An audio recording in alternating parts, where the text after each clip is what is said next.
Hi and welcome back to the channel. Today is episode 3 of the Discomfort Zone, where I challenge myself to go without my phone and laptop for 24 hours. It's pretty common to be on our phone or computer a majority of our day, whether it's for school, work, or social media. My screen time on my phone alone is probably around 5 hours, which could be a lot or little depending on who you are, but I personally think that is an absurd amount of time to spend looking at a screen. And when I'm not on my phone, I'm probably on my laptop doing work or watching videos, so that's even more screen time.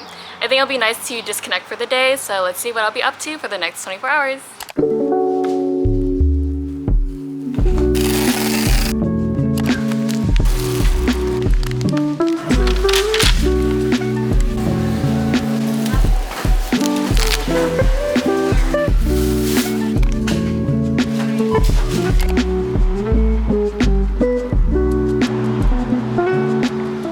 So far, being without my phone or laptop has been pretty easy. Even when I was out grocery shopping, I didn't have the urge to reach for my phone, but it's surprisingly not that difficult at the moment. I did tell my friends and family ahead of time that I wouldn't be able to talk to them for the next 24 hours. So I think that helps a lot because sometimes I'm looking at my phone anticipating like a text from my sisters or from my friend, but knowing that my phone is off, it's been really easy.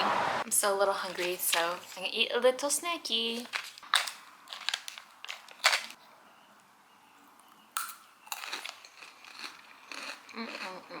So right now it's 12:30 and I have a decent amount of things that I could do today, so I don't think I'm gonna be bored whatsoever.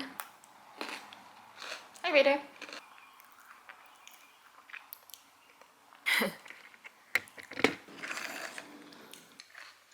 You can't have it. You're allergic to chocolate.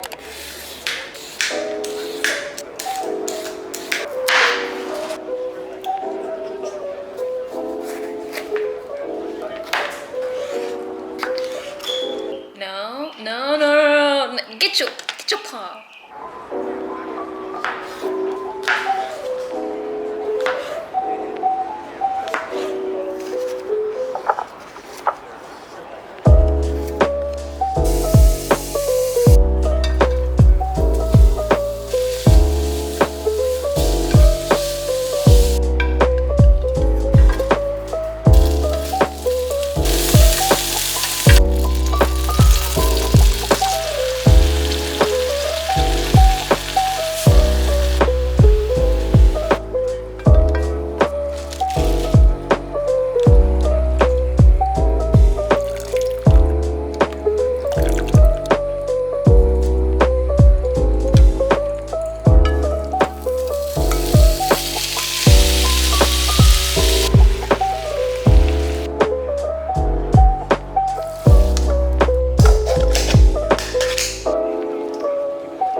I just finished cooking and cleaning up. I feel pretty tired. I think it's mainly my arms that are tired. Mentally, I'm okay. But now I'm gonna spend some time reading my new book called The Comfort Crisis. I'm only 15 pages in, so I couldn't really tell you what it's about. But based on the title, I guess the big idea of the book is to get out of your comfort zone often because it can have a lot of positive benefits, which is pretty much what I'm doing for this video. But yeah, so I'm gonna read some more. I thought this passage was really interesting, so I just wanted to read it to you guys real quick. This creep phenomenon applies directly to how we now relate to comfort, said Lavari. Call it comfort creep. When a new comfort is introduced, we adapt to it and our old comforts become unacceptable. Today's comfort is tomorrow's discomfort. This leads to a new level of what's considered comfortable. So I think what the author is trying to portray with this passage is this idea of how dangerous it can be when our comfort zones are shrinking as technology advances and things like that. So an example that I can come up with is, let's say you work in an office building and you're on the 6th floor. And for some reason the building doesn't have an escalator or elevator. So in order to get to your floor, you always had to take the stairs, right? So I'm sure after some time you're like, oh, the stairs kind of tiring, but you get used to it.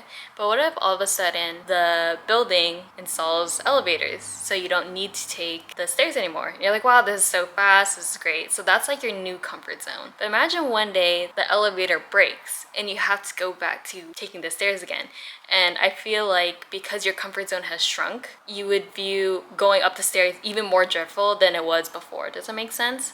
So I feel like you can apply that to any situation in your life.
So it's been a full 24 hours since I've gone without my phone and laptop, and I wanted to share my thoughts. I wrote some thoughts down last night since I had the time. So first of all, if I were to rate this challenge on a scale from 1 to 10, 1 being easy and 10 being difficult, I would say this challenge was personally a 2 or 3 for me. I definitely feel like there's more pros than cons to this whole challenge. So some of the pros were I felt less anxious. I think being on social media does make me more anxious in general. My mood is definitely impacted by the content that I'm taking in. So yesterday I definitely felt more at peace, content, happy. Another pro is that time didn't really matter to me. I feel like on a typical day when I have my phone to check the time all the time, I think I feel guilty very often about how much time I spent doing or not doing something.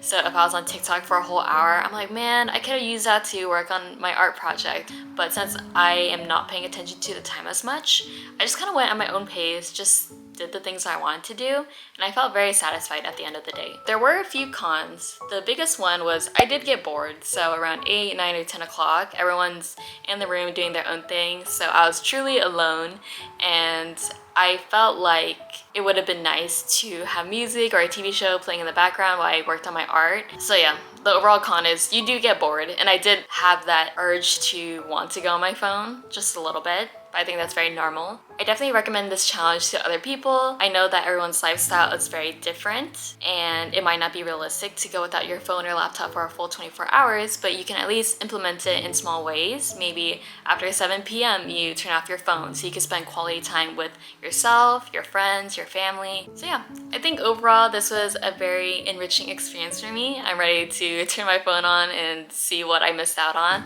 I hope this inspired you guys to try the challenge out yourself, and I'll see you guys in the next video. Bye!